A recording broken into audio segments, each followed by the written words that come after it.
Oh, wow, look at you. I'm not going to let you one up me. Got a lot going on there. I can see your deal behind you. Is that part of the thing? It's supposed to be this particular screen is pretty washed out, but it'll work for Oh, that's really good. Good for you. Yeah. it'll work for the surf clips that we're going to play, but it's a little washed out with this white backdrop. Scott Bass, welcome back to the show. Good to see you. We've got NVS with us today, surfnvs.com. Here's their website. Look at their website. Wow. That's some friggin' 21st century tech right there, brother. Thank you. So, Here's the thing. Let me tell you about NVS. This is what I was thinking about yesterday.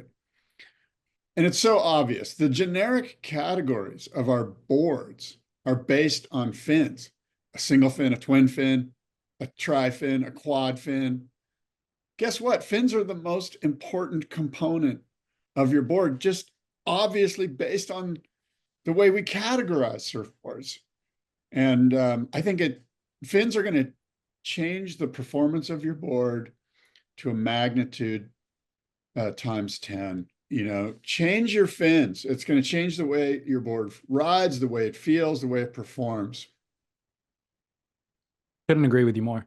Um, we talk about surfnvs.com, and obviously they've got this Apex series of fins, which is I ride these exclusively because they come in almost any um, configuration that you could want and variety of templates and everything. But I also found on their website today, which I'll show you here, if you're following us on YouTube, there's a clearance section. And I don't know if this always existed on their site, but they have a clearance section with fins, sets of fins for as low as $30 that are normally priced, 90 and $100. So go check out the clearance section. Even if you have NVS fins that you like, go swoop a couple of clearance options and get them at a deep, deep discount at surfnvs.com. And then, of course, our other longtime partner and friend is Real Water Sports, Scott. Real Water Sports has the new Channel Islands Better Every Day in stock, which I think is pretty exciting. The board looks rad. So check out Real Water Sports too. Yeah, I actually had a wonderful chat with Trip yesterday. We spoke at length about the benefits of agave blanks, and it's just it's wonderful to have a friend and a compatriot as a part of the show. And oh, by the way, he wanted me to say that he's not going to be at the boardroom show this year. I know, because we shamed him last time, but he has the greatest excuse. And so I'm going to let it pass. But he is actually going to be on Kandui Island the week of the boardroom show. So this one time trip, David and I are going to let you slide, um, but only this one time. Well, he will be sorely missed. And then my follow-up question is, do you have an extra spot on Kandui available? No shit. When he told me that, I was like, maybe I can swing it. Oh yeah, I'm busy that weekend. Um, well, I when I was checking out the Better Every Day on their site, I noticed this little tab that says the real deal. You get 15% off wetsuit and surfboard accessories, including the fins, traction, leashes, board bags, and more, with any surfboard purchase, which I had never seen that before. So once you put the surfboard in your cart, that discount on anything else that you add to it in terms of an accessory will automatically get applied. So this is why we love realwatersports.com. As we see some movement at the takeoff zone, it's Kelly Slater grabbing rail. No, don't. I was just pointing at it. No, don't point. I was going to the worst place in the world, and I didn't even know it yet. Yaga. What happened? Here we go. Aloha, welcome to the show, everybody. I'm your host, Scott Bass, along with the editor of Surfer Magazine, Chris Morrow, in his Hello, Scotty. brown T-shirt. Nobody can see what I'm wearing. It's Long. all right. I'm trying to set the stage for the listener. If you've got a brown T-shirt with a long sleeve T-shirt underneath Scott it. Bass has his pipe and his corduroy jacket with arm patches. Oh my God! You're listening to In the Lineup, Surfer Magazine, Surf Talk Radio in San Diego on 103.7. You recognize that, Free Scott? FM, and you can listen to all these shows via surfermag.com. Yeah. Click on radio at the top of the page. How about And, that? we have- So that's from Free FM. That's when we were on terrestrial radio. No way. That's in '07. which tells me that, yeah, we started the show in '05 at Surfer. So that's pretty cool, man. Chris Morrow and I going at it on down in San Diego at a radio station. That sounds pretty similar to exactly what we're still doing today. I Same know. intro, same kind of volley back and forth. He's like talking about you wearing a jacket with patches on the shoulder or on the elbows. I thought I invented that shtick. Well, the greatest thing was our lead-in music, which was Iron Maiden. And then we also had some some of the greatest the greatest movie ever made, which is This is Spinal Tap. There was a little teaser from Spinal Tap in there. It's kind of amazing, dude. Yeah, guy. I forgot to lead us in. Anyway, go ahead. I shouldn't be stepping on you. No, you're not stepping on anything. The listener sent me it. His name's Andy, and he was like, "Hey, man, I was listening to a recent show, a recent podcast. Heard you guys discussing early shows, and I had a look to see if I had any of Scott's old podcasts. This is an early digital copy I found February 2007, which you identified, but I have some from 2005 as well, burnt to a CD for when I used to listen to the pod in the car on the way to the surf, pre MP3 player." That is so cool. Andy, I really appreciate you having these. And if you can reach out, I'd like to maybe get, one or two of them. But I wonder, some of the '05 ones, obviously those were the first shows. And I'd love to hear those. I'd love to see what they're all about. I'm sure they're horrible. It's funny. I interviewed Chris Ahrens yesterday, and we were talking about going back to stuff that we wrote and seeing stuff that we wrote, whatever, 10, 15 years ago. And it's just horrible. I mean, the stuff that I put out on Surfer Magazine it's unreadable. And it's I mean, just, have you gone back and looked at some of it? yeah. And part of it is, look, in my selfish desire to catch tons of waves, I would just go surfing early in the morning, and I would come into surfing and I'd be like, oh shit, I got to do something. And I would just write whatever. I would never copy edit it. Nobody saw it. Evan Slater and those guys were just cringing. They're just like, what are you putting online? And I would just like post stuff and bolt out the door for session number 2. And, you know, it was, as I look back on it, I cringe. And so it'll be fun to listen back and cringe a little bit. Has that mentality changed? Yes, it has. Oh, okay, I've- good. I've, And in hindsight, which lifestyle is better? What made you happier? Well, back then I had such a fear of missing out, that I would literally come in from a session and be like, okay, the tide's going to be low in 3 hours. What do I need? I got to fuel up. I've got to maybe take a nap. And then, oh yeah, by the way, you've got to go to work. You got to go to the magazine and do some work. And luckily, those days at Surfer were great because everybody, Chris Morrow, Rick Irons, all those guys, we were all basically on the same program. Like, how quickly can we get to lowers at lunch so that we can get another surfing? It was a crazy time. So when I ask, when were you happier, now or then, with which mentality provides more happiness? Are you saying that for the happiness that those waves brought you, the rest of the time you were living with that FOMO or a certain anxiety, and so it kind of balanced it out? I just think as you get older, as I've gotten older, I've mellowed out regarding my need to, get on every swell and get all my waves. And, it's funny. I was also, when I was talking to Chris, I was talking about greed and how greedy I was in the water and still can be. And, here I am, like holding the sword of, my Excalibur sort of judgment over everyone's head about greed in our culture. And in fact, if I really look at myself, I'm as guilty as anyone. And it's okay to look back and to acknowledge it and to try to make changes. But the greed factor in the water was just through the roof. I was horrible. And I apologize. I'm going to try to, I'm attempting to amend my ways in the water. It's all about aloha, which, as you know, I think in the Hawaiian language on some level might mean love. Mm. It actually means breath. Actually, the aloha, I think Brian Catalano once told me that aloha means sharing of breath, like aloha. Yeah. That's right. I have heard that. Well, This has been insightful into your personal psychology. So thank Sorry you for about opening boring up. everybody. Yeah, guy. Yeah, guy. Welcome to the show. It's Spit. It is the Spit podcast. David, it's a February, well, it's February 26th. It's a Wednesday morning, and I see really good waves breaking behind you. I guess this is a new thing we have. You've got this, it feels like we're upping our game here. It feels like we're getting closer to the Rogan model of podcasting. You set the standard, Scott. And then Yeah. I was duly shamed. Let's put it straight. Your wife set the standard because I think she's the one who inspired your studio, didn't she? Oh, right. Yeah, yeah, yeah. No, she did. She got it. She was like, yeah, A Hank's month room, no longer Hank's room. It's the office. a month ago, Scott uh, pulled up the video to record one of these episodes, and his background was white.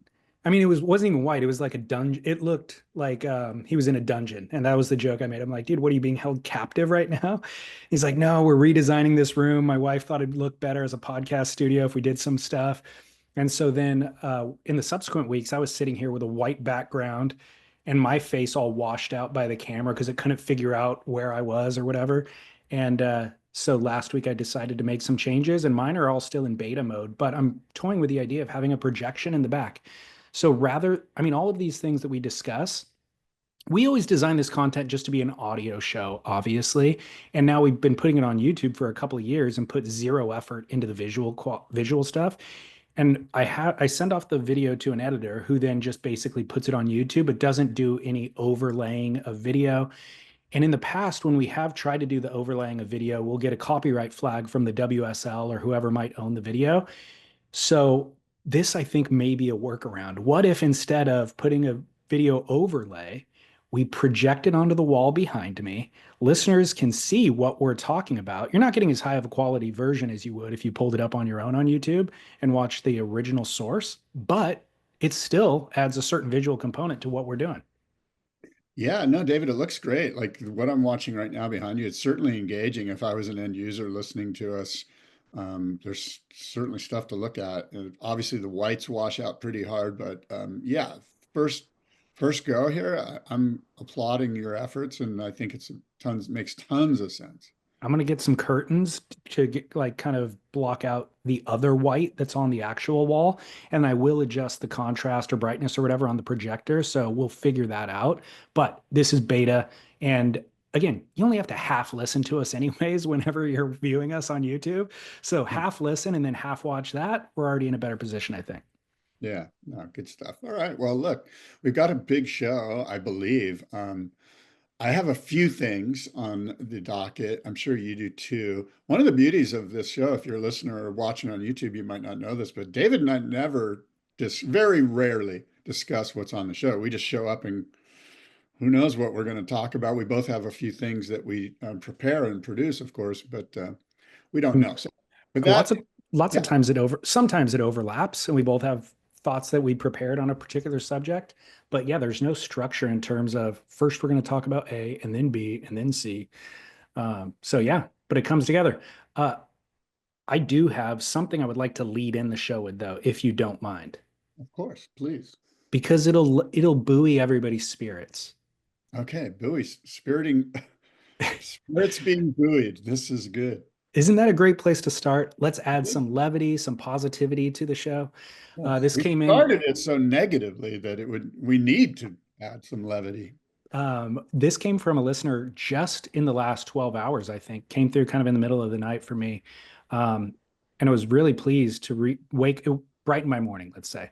I woke up and I read this and it said, Dear David and Scott, hope you guys are doing well. First off, I want to extend my deepest gratitude for all the impressive work you've put into this project and other projects over the past decade and then some, exclamation point. I am actually not a surfer at all. I'm an avid swimmer. And I have very little deep tissue knowledge about surfing, but I always had a profound appreciation for the sport and consequently got totally hooked onto your guys' show. Since I have no meaningful insights to contribute in terms of actual surfing as a sport or industry, I just wanted to send a few bullet points. I know Scott will like those as feedback from a chick who just recently converted into a religious listener all the way from Mallorca, Spain, no less. So here it goes. Bullet point number 1. Don't quite know how or why, but your podcast has proven to be the exact quote comfort food I needed to get me through some challenging personal times recently and has given me a new appreciation for the little things in life and a reassurance that all will be well sooner or later. I listen to your shows during my workouts, while cooking, before going to bed, etc. And I've also turned my boyfriend onto the show. Point number two. I've learned so much about surfing, so much more about surfing than I ever thought I would. So my favorite hobby now is Googling bits and bobs that come up in your guys' show that I may not have been familiar with. Number three, I love the commentary and especially book reviews that you guys sometimes slot into the show. They have sent me down, or documentary and especially book reviews that you guys slot into the show. They have sent me down many rabbit holes and allowed me to discover some true gems. Keep those coming. On that note, I was obsessed with Vice's King of the Road skating show back in the day. So if you aren't familiar, I warmly recommend that. And then number four, I especially enjoy the historical trivia moments that Scott sometimes folds into the show. So it would be great to have more of those because, as we all know, the parallels between the past, present, and future are often more often than not mind-boggling and eye-opening. Again, this is all meant to express a wholesome gratitude for your work and to reiterate the fact that what you do goes way beyond just keeping people in the loop of everything surfing related. I'm sure you've been told numerous times before, but you make some people's days brighter with your banter and insights, and that is truly priceless. Looking forward to many more years of the show. With thanks, Diana. Wow, that is wonderful. Thank you, David and Diana. What a great email. We really appreciate you listening. And I tell you what, all those insights, those are that kind of buoys us, right? It helps us understand what seems to be working. And yeah, thank you, Diana. We're so glad that you're a part of the show, and you are a part of the show. All the listeners are a part of the show. It's a give and take here, and we I mean, appreciate. that's precisely how I felt, which was, yeah, you're right. It gives me more direction in what things to lean into, basically, or the things that we want to lean into organically. It gives me comfort that that's actually what resonates with the listeners. But additionally, we don't advertise this show at all. I mean, the most that we might do is post one Instagram about a given episode each week. And so I'm surprised to hear growing and then connecting with people like this who don't even surf. Because if you don't surf and you just have a general interest, how would this have even found you? The algorithm on Instagram isn't going to feed you this one random post that we put up? So it warms my heart to know that it is connecting with people in that way, despite us doing very little other than just talking on the mics to one another. But I'm So thrilled. I'm one of honored to be the able to do things it. that one of the things that she mentioned was the Vice show. I think it was, could you repeat which the Vice? Because it's important that if she's offering a suggestion, we need to amplify it. And so let's Yeah. go back to that. She's offering something fun that might be fun to watch is an old show by Vice. What was that called? King of the Road. King of the Road. Vice is King of the Road. So you can go on YouTube probably and search for it and find it. And it might be something as a listener So we enjoy. so three teams go on the road.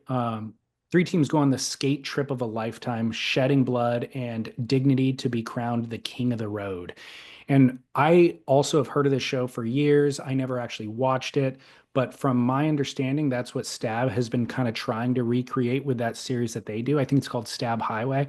I've also never watched an episode of that. And I think King of the Road was a little bit more gritty, and Stab is a little bit more meant to be fun and playful. Yeah. All right. Well, again, thanks, Diana. Is it Diana? Yeah. Diana in Mallorca. In Mallorca, Spain. That's wow. Have you ever been there? No, I've been to Spain, but not Mallorca.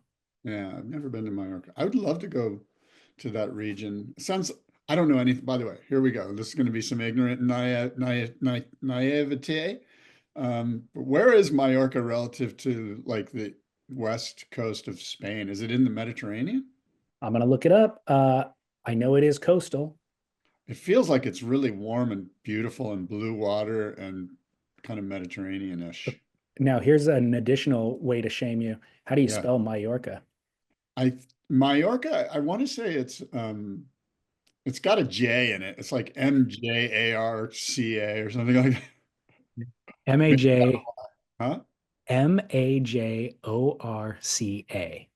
Yeah. Pretty So bad. Mallorca looks like it is an island off the coast of Spain, and it is off Valencia in the eastern, off the eastern coast, right near Ibiza. Rad. That sounds so bitchin'. So Ibiza is like a small little island, and Mallorca is a much larger, or double the size, I guess. So much history in that region, man. Fascinating. Looks Well, man, incredible. look, Mallorca, that's a place that I want to go check out. That's on the bucket list. Um, and she mentioned book reviews. I've got it. I'm reading a good book. I don't know. Did I mention a book review last time? Not last time, but you did 2 times ago, maybe. Uh, well, at the risk of repeating myself, I'll tell you that I'm reading this book called Three Shades of Blue. Did not mention this. Wow. It's this book is about Miles Davis, John Coltrane, and Bill Evans, and Holy cow. their work together from basically in the late 50s.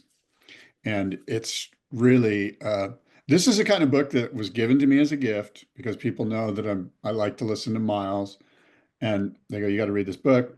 And it's one of these books that I looked at it, I'm like, I'm not going to read this book.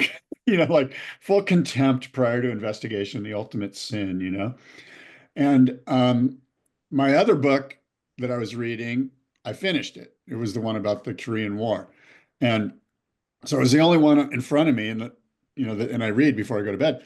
And so I grabbed it, and wow, what a great book. This is one of those books that's written by a Vanity Fair author. It reads like a really well-written long form magazine article you might see in the New Yorker. And super good book, and I highly recommend it if you're interested in that topic. Was the author James Kaplan. James Kaplan, was he a contemporary of those musicians? Did he spend time with them? I don't sense that. I think he's like my age. Oh yeah, this was just published this year or last year. Yeah, really fun book to read. I'm learning so much about what jazz is and that time frame and how it changed and how there was people that were sort of poo-pooing what Miles was doing because it wasn't sort of the contemporary jazz of the time, which was like this dance jazz, like think Duke Ellington.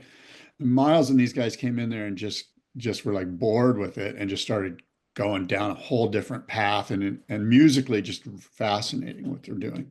So I'm not a musician, but I'm a fan of music. And just you saying those things sparked an idea that there may be a lot of parallels between jazz and surfing. Yeah, We could do this entire metaphorical. I mean, we could write books about this. There's volumes to be written about this now that I think about that. Like that thing that you're talking about of jazz was becoming this thing that was in a box. And then these three talented musicians showed up and said, nope, getting rid of the box, going rogue. Yeah, there's definitely some some strands of this in surfing, right?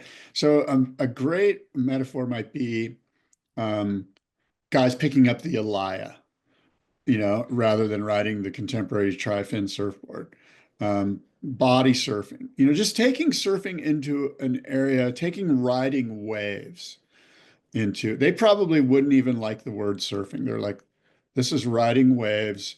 What are different ways we can ride waves? So the guys that are on basically the periphery, but it would also be like the uber talented, like maybe an example is the lay forward that Clay Marzo does in the barrel. That's jazz right there. You know what I mean? That's Miles Davis laying down some really muted, soft, beautiful music. Couldn't agree more. So I hate to step on any show topics that were planned, but I have the perfect listener email that ties into that. If you don't mind, I'll read another one. Okay. This says, what's up, gents? Long time down the line, or long time listener here, back when down the line was the battle cry. There's another reference to the past. I've been grappling with a concept for a few years now, and it may be a good discussion topic for the show. Simply put, is the objective of surfing to put the board in an ideal place on the wave or put your body on an ideal place on the wave? Board versus body. Is the board just a vessel to transport the body to the ideal placement? Because I've noticed many surfers wanting to do turns in some questionable parts of the wave, which makes me think that they are obsessed with placing their board in a spot that it most likely shouldn't be. The error of placement occurs because the surfer has poor wave knowledge or just ignores what the wave is doing. They're fixated on the board and have a mental projection of where or how the board should be placed on the wave based on some force-fed judging criteria or some reaction from their peers that they're hoping to get. Thus, to me, when a surfer prioritizes board placement, they're more likely more interested in, quote, performance. For the record, I believe that performance surfing is an oxymoron. Is there such a thing as performance laughing, performance smiling? Perhaps some things are just not meant for performance measures, despite how awesome they are to do. I'm on the 48th level of life and have been surfing since I was 7. Since entering my 40s, I've been questioning my goal in surfing. Not but I've come to the conclusion that maximum stoke is derived from emphasizing the body's placement on the wave. New shapes and different equipment open up once the surfer prioritizes body placement on the wave itself. Since this revelation, I have fully embraced mat surfing, body surfing, hand planing, bodyboarding, in addition to longboarding and shortboarding. I have also now wanting to ride a knee board. It's all about the intimate connection with nature, and the board can sometimes be a barrier if the surfer is too fixated on it. In conclusion, to me, the definition of a surfer should have nothing to do with the craft as long as it places them in nature's sweet spot. Just my 2 cents, Teddy. That was an insightful email, and that is how we break down the barriers. That's what the jazz that Miles and Coltrane and Bill Evans and many others were doing. They were brave. They were just changing the way we think about it. Like it doesn't have to be here in this box. The box can turn into a circle that have bubbles that bubble out of it, and it turns into, and then the bubbles get popped, and you know, and so good for him. Teddy, was it? Teddy, what a great email. And I like that he's on the 48th level of life. I thought that was And he funny too. brought up some. That journey resonates with me. You know what I mean? Like Yeah. when you're young, you have ego. I mean, your version that you told at the beginning of the show of just consumption, just like I need more, more, more, more. It's insatiable. And so I don't know what that pursuit is about. If it's not about feeling satisfaction for what you're doing. And if you never feel the satisfaction, then it's a weird. Well, it's not. But I think that's, like you said, that's an ego play. Like, so many times I've caught waves, ridden waves, and gone, God, I don't even remember that wave. I And know. it's because I was so focused on, are those guys watching me? Yeah. Or whatever it was. It was something other than actually being in a Zen-like moment and being present. Yeah. I know. It's interesting but if you're just there for the pursuit, and then I think about, well, what is that pursuit about? And it's kind of about finding trim to a certain degree, going fast, but getting barreled is really what it's about. Like, certainly if you're body boarding or body surfing, it's just so easy. And that's always the moment that you're looking for, just to be right in that curl to get that vision. And then I'm like, well, what is that about? Is this like the ultimate vestige Right. of getting back into the womb? This is where we were born. This is where we came from. This is what we're seeking for the rest of our lives. Find our way back into the womb of Mother Nature. There's that. I think what we can't do is fall victim to it's only about one thing. I Okay. think that's where the box gets smaller. I think if we look at it more holistically, it's like, because you and I've spoken about this before, like people go, oh, I love surfing, blah, blah, blah. Well, why? Why is it when you and I come out of the water, we feel better than when we got in? And it's multiples of things, right? And one of them is we were entered a food chain that we know where we could actually get eaten and die. And that's one that often gets overlooked. And so we come out and we're like, oh, we survived. We don't realize it, but in our DNA, we're like, we survived. No wonder I'm feeling excited. And the other, of course, is exercise and the serotonin and all the brain chemicals that get released through exercise. Then we're communing spiritually with nature, which is wonderful. There's so many things, right? Is my point is that, and you mentioned the tube, like that's sort of the ultimate. And is it the ultimate because Surfer Magazine or somebody told us, like the sports elders said this is what is the ultimate? And that can be debated. For sure, it seems to be a fascinating place to be because I think there's a major difficulty in getting there and getting out of there. Yeah, I would argue it's not because the elders told us that. It is natural. As soon as, like, forget about all craft. If you just go out and body surf, that is your inclination, is to get right in that pocket and to become a part of it, and then to get speed and fly out of it. There is something of that womb release. I think you need to think a little, not that you're not thinking deeply, but what you're stating is basically we're trying to get as close to the energy, to that fine line between wiping out, but finding as much of that wave's energy, the purest, like there's the most energy is at way back in there. And Yeah, so I think that's what it is that the right thing to, well, I hate to say the right thing to do, but one of the things we pursue is to find the moment of the deepest energy, like the most energy in the wave, and that's where it's found, is way deep in the tube. totally. Which was, by the way, I don't know if you looked at the slideshow that was playing in the background. That was a I'm watching it. perfect, it was like you were narrating what was going on the screen. Narrow rating. Yeah. So thank you both listeners, Diana and Teddy. Yeah. You can email Scott. I don't know if you want to share your email. Mine's hello@surfsplendorpodcast.com, and we'll read your stuff if it's relevant to Yeah. the show's topics. Mine's Scott@boardroomshow.com. Scott@boardroomshow.com. FanDuel.com/surf. When the games tip off, the NBA action is just beginning on FanDuel, America's #1 sports book. Because FanDuel is your home for NBA live betting and the official sports betting partner of the NBA. So even if you miss the first few minutes of the game or you want to bet on a fourth quarter comeback, you can make your picks from the first whistle until the final buzzer.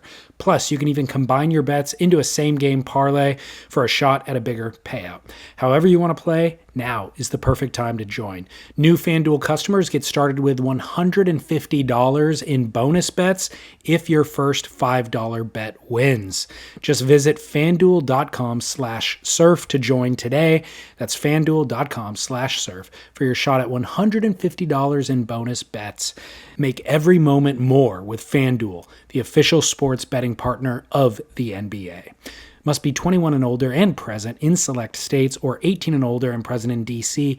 First online real money wager only. $5 first deposit required. Bonus issued as non-withdrawable bonus bets, which expire 7 days after receipt. Restrictions apply. See terms at sportsbook.fanduel.com. Gambling problem? Call 1-800-GAMBLER or visit fanduel.com/RG. Call 1-888-789-7777 in Connecticut or visit mdgamblinghelp.org in Maryland. Hope is here. Visit gamblinghelplinema.org or call 800-327-5050 for 24/7 support in Massachusetts, or call 1-877-8-HOPE-NY or text HOPE-NY in New York. I have some updates from the last week's show, which we talked about in the natural selection, Travis Rice's groundbreaking event, or was it groundbreaking, right? So one listener suggested that Stab's Surf 100 has been inching towards this territory, if not already there. And that comes from a longtime listener. And then another excerpt that I got, I think from either Stab's comments or maybe the Inertia's comments, was that this event was pitched, and again, I'm quoting, this event was pitched as a seismic shift in competitive surfing, a movement, a glimpse into the sport's future. Except, as Sam George pointed out, Google the Billabong Challenge of 95 through 98, or the OP Pro Mentawai Challenge in 2001, or Put Up or Shut Up in 2011, 2012. Surf competitions judged on boldness, style, and creativity, question mark. We've been here before. So I think there's some validity to that opinion, you know. It's not to say that what natural selection isn't wonderful, because I believe it is. And I think that they're also taking those things that I mentioned and perhaps taking them to a different level. I was at the OP Pro Mentawai Boat Trip Challenge, and the judges, for sure, I mean, it was Damian Hardman, I think Marty Thomas, one other judge, I forget who, but they were writing down scores, but my sense was they were kind of going, pretty obvious that Aki won that heat, you know, like, so has this been done before? Yeah, but this is a new and a refresh iteration. So a tip of the cap to what natural selection is doing. But do note that, you know, this type of thing has been thought about for a long time. Even, So by the way, real quick, when you go back to the 70s, they had these expression sessions. They literally called them expression sessions where there's no judges. Everyone just goes out and surfs, but you put on a jersey and somebody was deemed a winner, I believe.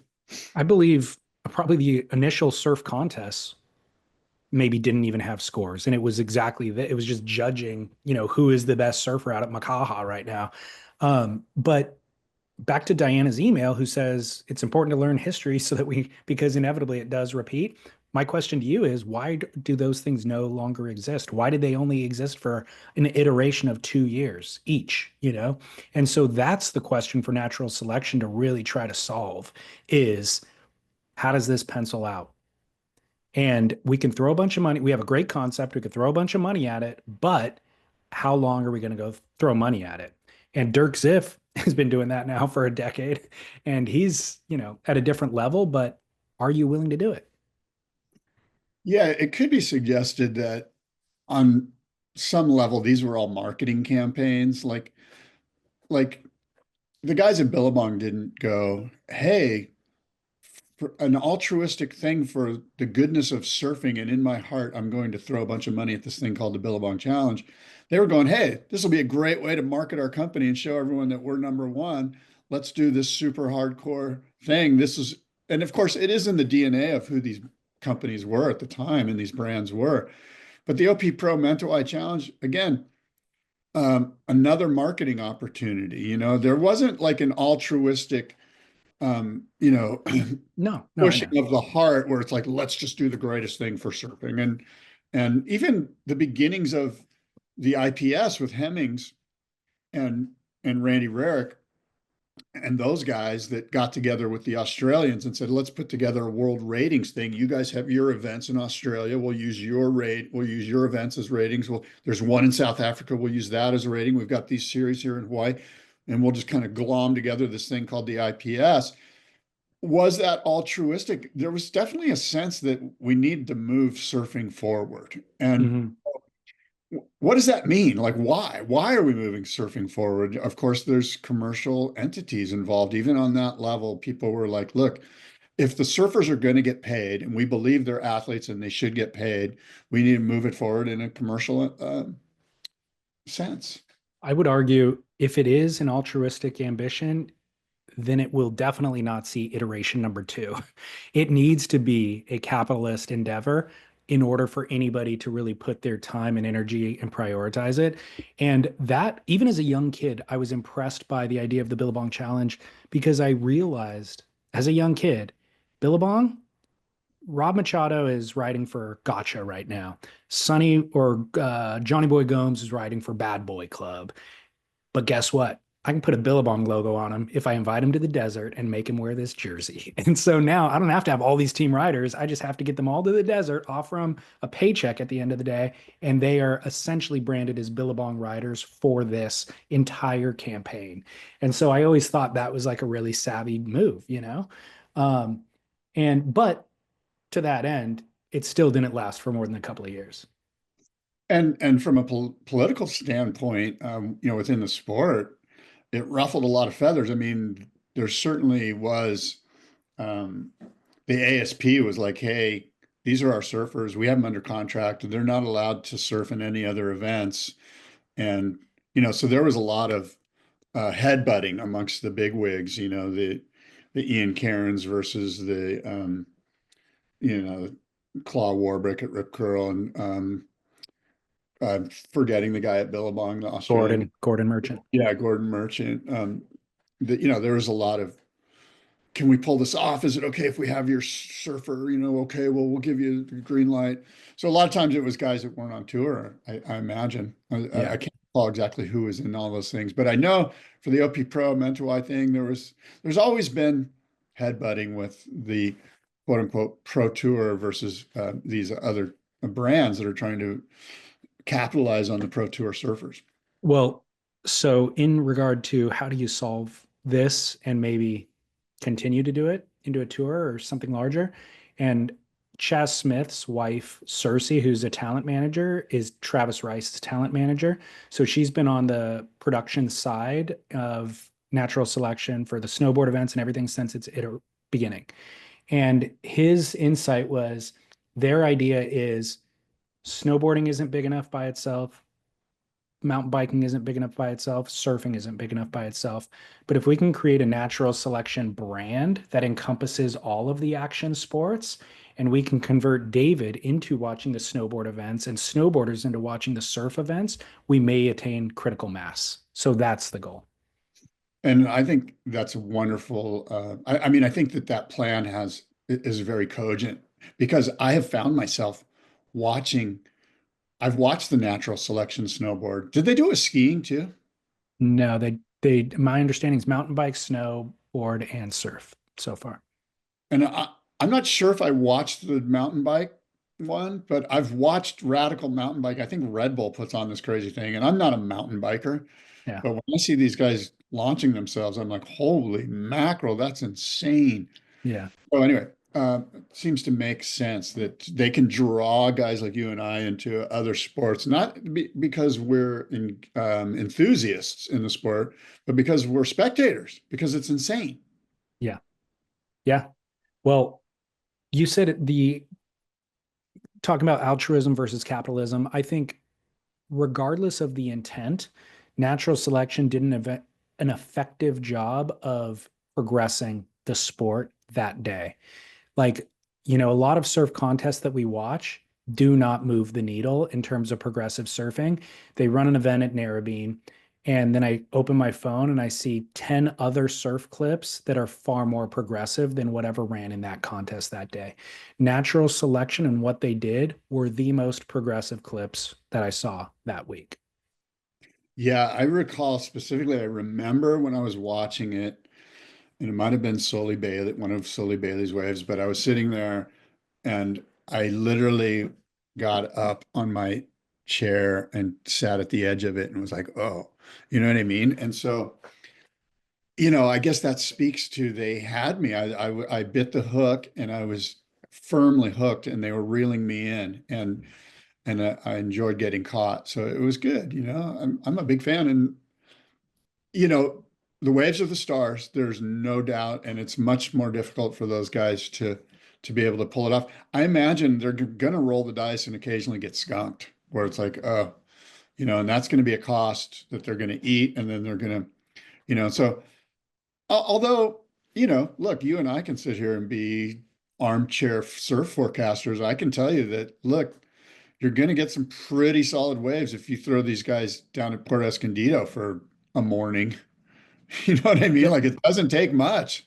I don't know that they are going to get skunked. I think they're savvy enough to understand, keep it nimble, fly at the like on a moment's notice. We need a crew that can be there tomorrow, basically, and we're going to run in one day. Them trying to run in 2 days for this event was probably a learning mistake, like a Yeah. learning curve thing for them. But if they can make it really nimble and light, they can avoid having to trash an entire experience by it not because it didn't have waves. Well, they're going to have to limit the amount of surfers, and it would be fun because it does open up, like the fun part being you and I and the listeners sort of rattling our brains on where could they do this event that the WSL for sure could not do an event because of the time frame and just the Yeah. big bulkiness of it. There are certainly spots, and Puerto Escondido is one of those spots because people will say, "Oh, look, dude, it blows out by 10 a.m.," which is true. There's always an onshore wind by 10 a.m. there. So you got to run in three hours, and you could probably do 2 days. I know you were just saying that's not a good idea, and I kind of agree with you. You kind of need a spot that's going to be relatively good conditions all day long to pull this off. I mean, they probably Well, have 5 hours of competition minimum that they need to run. well, here's where I think Stab 100 got it right, maybe, and will be the direction for natural selection is why do we need a bracket format with 5 opportunities for everybody to surf? Just go one session. Let's show up. Maybe it's a 1 hour session and then the wind blows it out. Maybe it's a 5 hour session and the last man standing got the most waves. And so I think that could actually be the format. Yeah, that makes sense. From a production standpoint, it feels like, especially at Puerto Escondido, with a large playing field, you'd need a lot more cameramen. You'd need if you're going to have 10 guys in the water for 2 hours for natural selection, you're going to need a lot of cameras, Yeah. probably. And again, I'm Well, just kind of, focusing on Puerto Escondido. there are probably other spots that it would be much more tight. And yeah. I'm overdue to mention what we're looking at on the screen, but it relates to exactly what we're talking about. This is Rogue TV. So Rogue TV has been streaming uh, live sessions at Pipeline recently. This was a few days ago. Just reading from their little synopsis on their YouTube channel. It says Rogue TV, get the app or stream via their YouTube channel. Or I'm sorry, welcome to Rogue TV, the premier mobile app dedicated to bringing high octane aquatic sports directly to your fingertips. Whether you're a diehard fan or new to the sport, our platform is crafted to deliver unparalleled viewing experience with live events, on-demand content, catering to all levels of enthusiasm and expertise. So you could watch their YouTube channel, which I'm doing right now, playing on our wall behind me, or download the app, I guess, and you could find their content on their app. But their video production is done by Mike Prickett and Salt and Air Studios in Hawaii. So they've done a couple of other things with Surfline. They were doing that 20 plus event with Surfline where if the waves got over 20 feet, they would show up. And they are ready to go at a moment's notice. They have multiple drone angles. They are a professional video production company. And so Rogue TV streams their stuff through the channel, and they ran all day at Pipeline this day, and so there isn't a contest here. There are commentators, interestingly, and the commentators are actually really good, and they do replays and all that sort of stuff that a contest would have, but there's no scoring and they don't deem a winner at the end. But for those of us viewing, we get to see who ruled Pipeline this day. Yeah, I've been enjoying watching it, and people might think that I'm looking at you lovingly, but I've actually watching the surf behind you. And Mike Prickett's just a treasure. He's a gem. And we spoke about the OP Pro Boat Trip Challenge. I'm almost positive Prickett was on that trip. I'm pretty sure Sonny was there, and I think the late great Larry Haynes, both he and Sonny, rest in peace.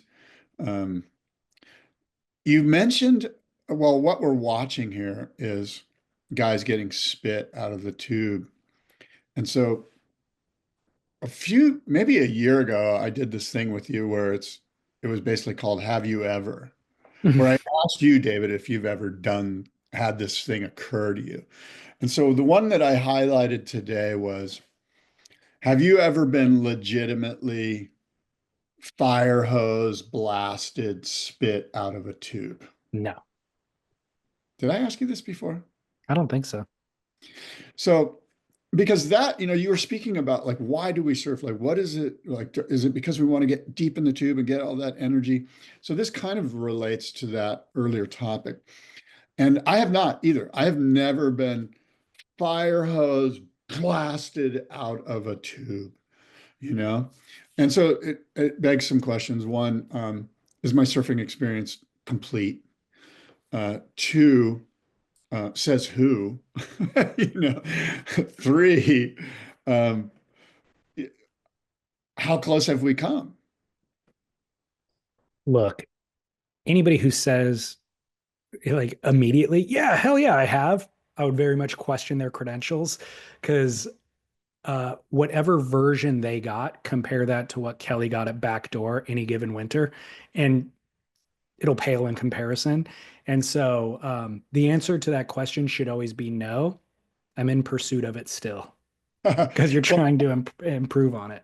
I'm sure that I can speak for myself. I have felt spit in the tube, but I'm not talking about getting spit out of the tube. I'm talking about fire hose blasted, like it almost hurts, it stings. Like I've felt tube, I felt spit, but I'm talking fire hose blasted.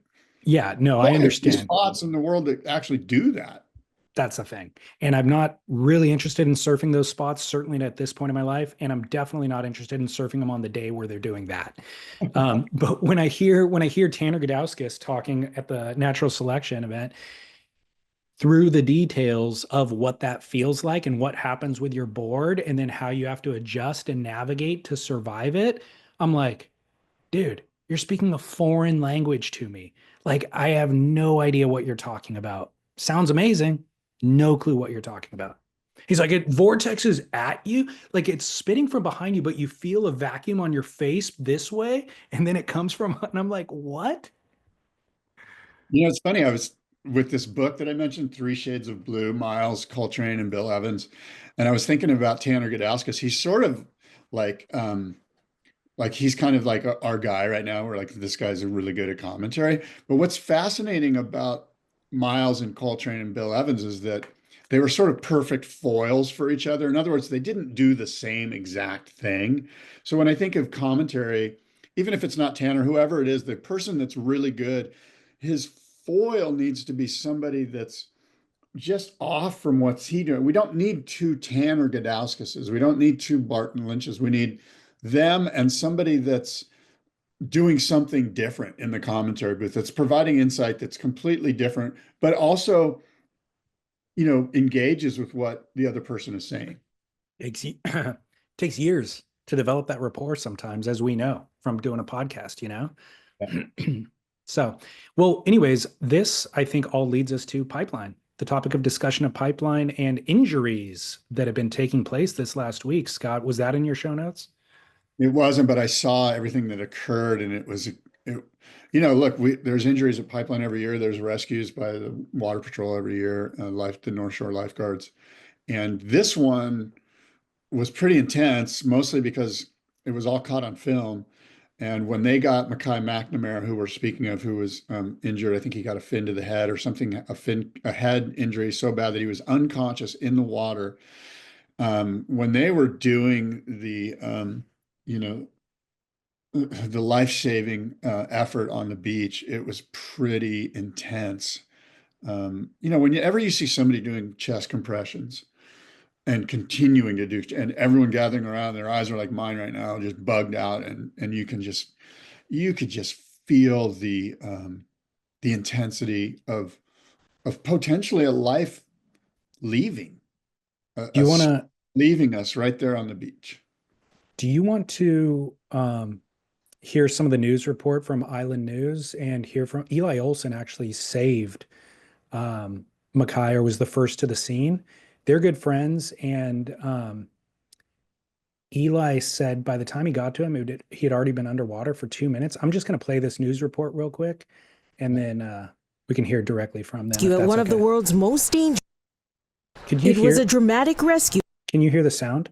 Yeah. Yes. Okay. At one of the world's most dangerous surf breaks and the playground of pro surfer Mackay McNamara. Mackay is actually one of the best out there. He's so talented, but it was just a bad wave, kind of a freak accident, and he went head first into the reef. The community here on the North Shore is praying for one of its own. Pro surfer Mackay McNamara was knocked unconscious after wiping out on a massive wave here at Pipeline. Take a look at this video showing lifeguards, friends, and family jumping into action. His best friend, pro surfer Eli Olsen, getting to him first. He was underwater for close to 2 minutes before I got to him. First thing, I just wanted to keep his head above water so he didn't take more water in. I gave him a couple breaths, tried to give him a couple compressions. Lifeguards met the two out in the raging surf. We were getting hit by waves out here, and it was a lot bigger yesterday than it is today. And kind of took a few minutes because we were getting kind of recycled in the waves, and then we got him in. Lifeguards did another round of CPR compressions, and he started coughing up water.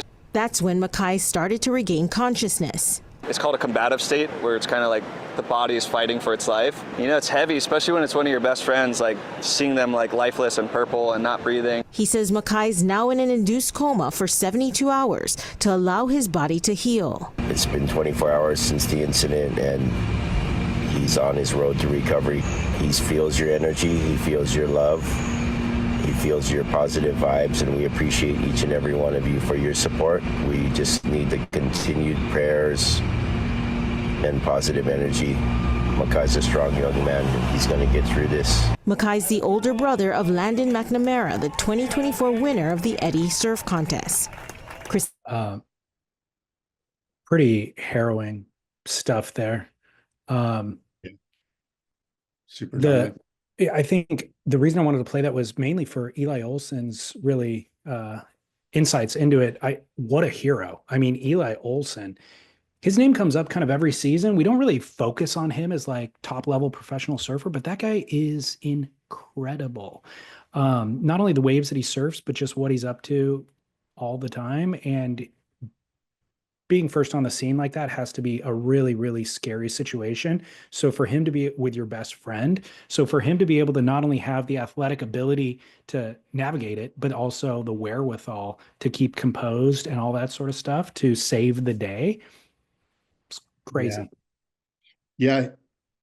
Tip of the cap to all the North Shore lifeguards, everybody in the water, everyone that helped, and certainly our thoughts and prayers are with Mackay. And Eli Olson sort of came onto my radar just through, and this speaks to the power of new media, if you will, but through the Florence YouTube channel and through Koa Rothman's YouTube channel, because they're all best friends. And so Eli would just show up in the content, in Yeah.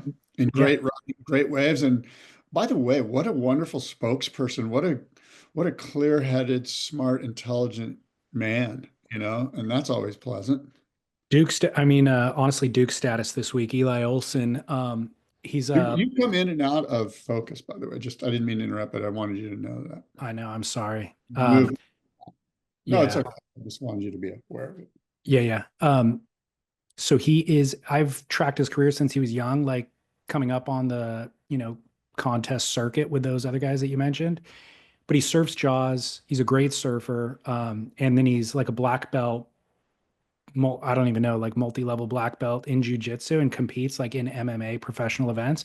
And then he's also a professional stuntman. So he works on all those Hollywood productions that end up on the North Shore. So I think that's kind of how he mainly makes his living. But really an incredible guy focused on being in the best waves all the time and being in the fittest condition to be able to do it. And then when something like this goes down, obviously he responds instantly with all that know-how. So I was just impressed by his composure and everything else. And this Mackay McNamara situation is really scary and sad.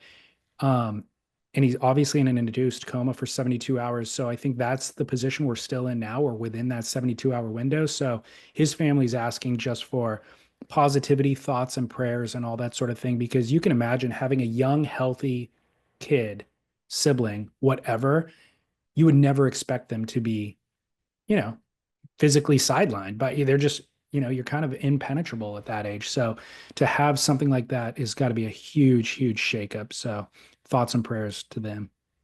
Yeah, we'll stay. Everyone's kind of watching. We'll see My how- my question to you, Scott, this is the latest in a series. There was Lucas Godfrey a week before, Mason Ho that week as well, had a really bad accident. Emio Sirmac, 2 years in a row, has had serious injuries out there. So the surfers are better than ever. Safety implements are better than ever, whether it's vests, helmets, and then, of course, rescue. So what do you think is the culprit at this point in time, at this juncture? Is it the crowd itself? No, I think one of the things is that the surf has just been really good. Like they've been surfing pipe. This winter has been a mind meld of just intense day after day barrel fests. And so there's just a lot of waves being ridden. There's a lot of surf in the water, which means there's more opportunity for mishaps such as this. I think that's part of it. Um, Obviously, pipeline's just a super dangerous wave. I mean, people die there out. I don't want to say all the time, but there's been numerous deaths there since people started surfing pipeline back in the 60s. So um, it's just a gnarly wave. And a lot of times the blue water, the gorgeousness, the epic look of it all, the Hawaiian tropical blue water, offshore, perfect spitting barrels. We forget what's underneath all that sometimes. It's easy to be lulled into, you know, perfect waves, basically. Yeah. Uh, Well, not to be morbid, but I would venture that you said there's been a lot of deaths at Pipeline in the past. And I think that some of these injury stories that I just shared might have resulted in that if it weren't for the incredible water rescue and safety and even the knowledge of the crowd itself, like Eli, like there's rescues now happening that are life threatening, essentially. So huge kudos to those who are on site and providing that level of safety. The other thing is the idea of helmets, right? Like in snowboarding, you have to wear a helmet. Everyone wears a helmet. If you don't, you got to go get one. I'm pretty sure. I don't know if there's a like if it's a law or whatever, but the culture is don't be ignorant, wear a helmet, you know? And we see great surfers, Jamie O'Brien, Koa Smith, others, many others that are wearing helmets in the water at Pipeline. And I think we're just going to see an uptick in that. And I think what we probably might see is a campaign, a PR campaign, a public service campaign by the North Shore lifeguards that are like, wear a helmet. It's not that hard. They're actually really good. They're easy. It's not that much drama. And interestingly, Liam, Mackay's father, I believe Liam wore a helmet All the time. Yeah. all the Every time. every image I ever saw when I was a kid, even when he was like at Rocky Point doing airs, he was wearing a helmet. Yeah, so we might see a culture of helmets, that culture of helmets increase, I guess I should say that. And it wouldn't be surprising, like I said, if there's some sort of campaign, a public service campaign to increase the use. So along those lines, something I saw, one of the most moving things I saw this week. Do you know who Chuck Patterson is? Yeah, I know Chuck well. Yeah, Chuck, big wave surfer. The viral moments you may have seen from him is like riding Mavericks on skis, like being towed in and riding on skis. He's an incredible waterman athlete. Looks like the Hulk, you He's know? insane. Yeah, he's insane. He's like next level Charger guy. Totally. So have you seen what's going on with his wife? No? So he posted this a couple of days ago. Um, really, really sad story, but she was hit in the head by a piece of gym equipment about a year and a half ago. In October 2023, she was at the gym and it was a malfunction. I don't know exactly how it happened, but the way that they've stated it is just there was a malfunctioned piece of equipment that fell and hit her directly in the front of the head. And he said it left a dent that he had never seen before. Like the size of the dent was crazy. So he posted on Instagram this week in a confessional, and it was the most heartfelt thing that I've seen, where he's like welling up with tears, trying to explain the experience. They're a year and a half into the experience now, and they were asking for help because they have insurance, but it doesn't cover this ongoing neurological care, basically. So the GoFundMe intro says, a broken piece of heavy gym equipment came crashing down on the front of her head, knocking her to the ground with total memory lost and the biggest dent in the head I've ever seen. When she woke up, she wasn't the same. Trish suffered a traumatic brain and neck injury, and for the past year and a half, she has battled with devastating effects. She experiences symptoms similar to stroke and dementia, aphasia, memory loss, balancing issues, debilitating head and neck pain, exhaustion, and extreme sensitivity to light and sound. Simply put, everyday things she once loved have become impossible. And this again that's end quote. But this again is somebody who is super fit, active, healthy her entire life. And the one head injury, and he's like, I deal with, like, I'm the one who's expected to be in a position like this. I put myself in these situations all the time. And I'm prepared to suffer the consequences. This happened to just such a nice, normal, loving person.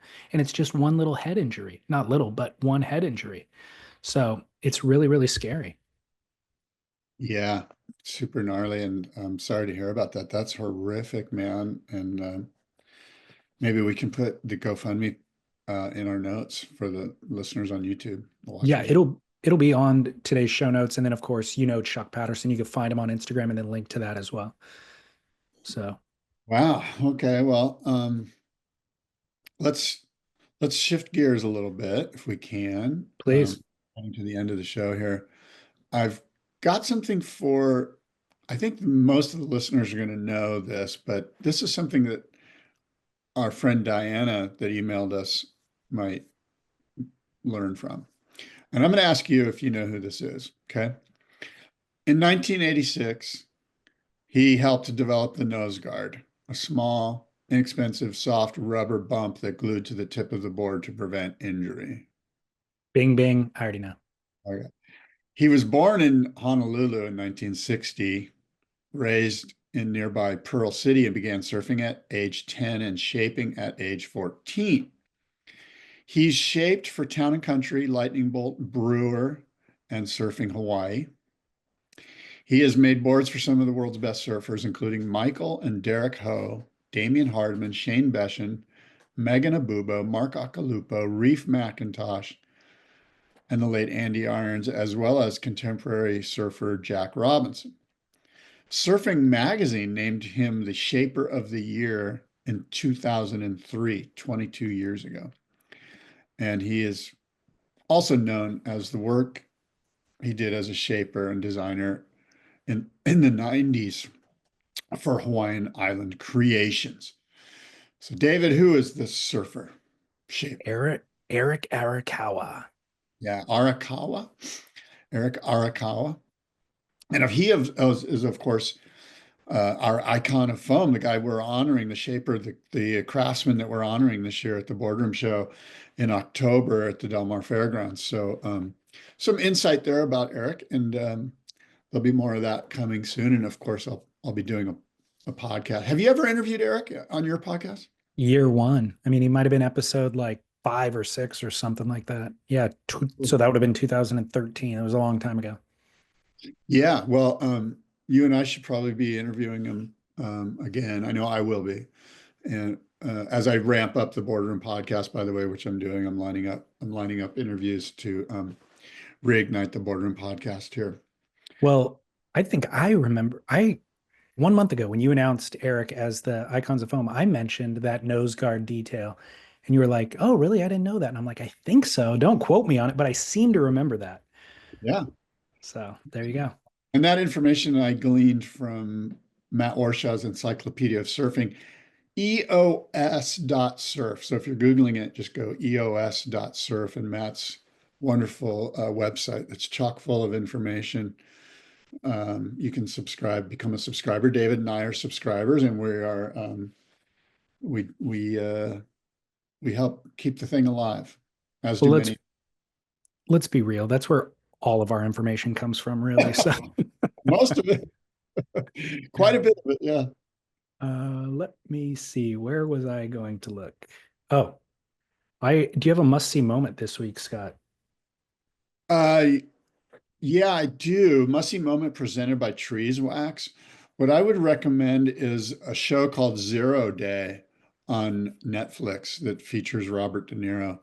Really fun show. My wife and I are engaged in it, and it's been fun to watch. What I haven't pushed play on that yet, but obviously because of De Niro, I'm going to watch it. What is it about? You have a message from Tommy Patterson there? Timmy Patterson. Tommy Peterson. That's what I meant, Peterson, Tommy. That's cool. You saved it from way back when or something? No, this is my must-see moment presented by Trees Wax, the only petroleum-free performance surf wax. This is Mason Ho's tribute video to Tommy Peterson. Cool. And you're right. It does open with, maybe I could just play the audio.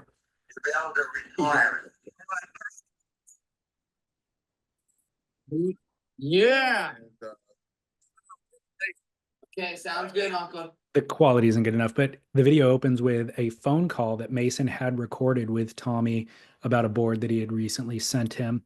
And it's a 10-minute tribute of Mason riding a couple of boards that Tommy had shaped for him. I think it's like a 5.6 and a 5.3, but you'll see he's riding them at like 10-foot backdoor, like a 5.3 on a double overhead wave, and just getting blown out and totally shredding. And then throughout the song that's playing is Let It Be, like a real stripped down version of Let It Be. And throughout the edit, they incorporate Tommy's voice from the phone call and play little tidbits of that. So it's a beautiful tribute video. That is awesome. And so tip of the cap to Mason and was it Ho and Pringle Productions, I think? Yeah, Royd and Pringle. That is awesome. And I look forward to watching that. And I would urge everyone to check it out. Mason Ho and Tommy Peterson, too, just full of stoke, man. Talk about surf-stoked individuals, and rest in power to Tommy. Yeah, Tommy and Mike Ho were friends, and so that was Mason's introduction, of course. But another thing that I always love about these Mason videos, they've been doing this since the very beginning, and I think it comes from his background with Lost, because Lost has been doing this all along. It's putting the board dimensions and name in the video. And if it's not directly on the screen while they're surfing, it's at the end in the credits. So and so rode this board and this board and this board. You see the size, you see the dimensions. It's so helpful.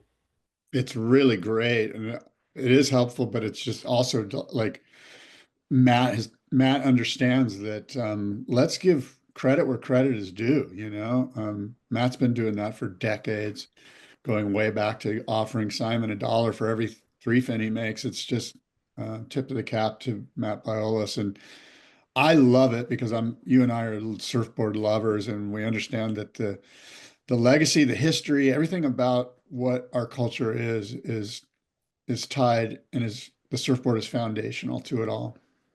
Completely.